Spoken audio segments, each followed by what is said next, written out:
আসসালামু আলাইকুম। শুরু হয়ে গেছে অলরেডি 31শে ডিসেম্বর, তার মানে 31st। দিন শেষে রাতে শুরু হবে 31st উদযাপন। আশা করি বিবেকবান যারা মানুষ আছেন, বিশেষ করে যারা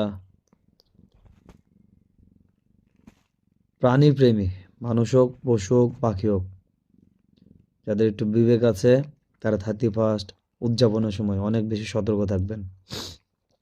কারণ প্রতি বছর 31st নাইটে অনেক পশু পাখি মারা যায়। বিশেষ করে আতশবাজি ফোটানো হয়, এটা শুধু পশু পাখির জন্য আতঙ্ক নয়, মানুষের জন্য কিন্তু বড় একটা স্বাস্থ্য ঝুঁকি। আতশবাজির যে বিকট শব্দ, এটা আমাদের কানে ক্ষণিকের জন্য বিরক্ত মনে হলেও পশু পাখির জন্য কিন্তু চরম আতঙ্কের।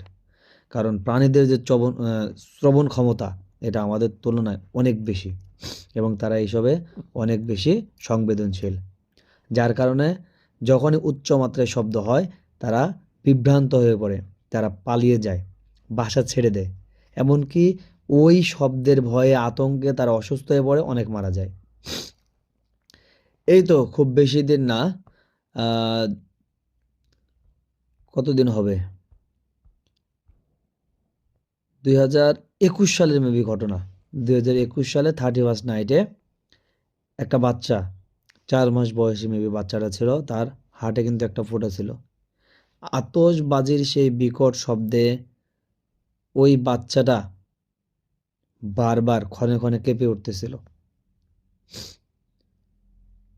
এবং পরের দিন সকালে বাচ্চাটা ন্যাশনাল হার্ট ফাউন্ডেশনে সম্ভবত নেওয়া হয়। হার্টে একটা ফোঁটা ছিল যেহেতু, বাচ্চাটা মারা যায়। এটার যন্ত্রণা যাদের বাচ্চা আছে তারা একমাত্র বুঝতে পারবে, আর কারো পক্ষে বোঝার ক্ষমতা নাই। এছাড়া সম্ভবত ইতালিতে 2021 সালে আতশবাজিতে কিন্তু হাজার হাজার পাখির কিন্তু মৃত্যু হয়েছিল, রাস্তায় কিন্তু পড়েছিল হাজার হাজার পাখি। তখনকার অনেক টিভি চ্যানেল নিউজ করছিল, তার মধ্যে বাংলাদেশের যমুনা টিভি চ্যানেলে একটা নিউজ করা হয়েছিল।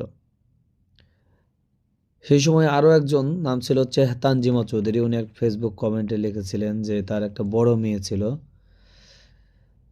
তার বড় মেয়ের জন্ম হচ্ছে 24শে নভেম্বর 2021 সালে।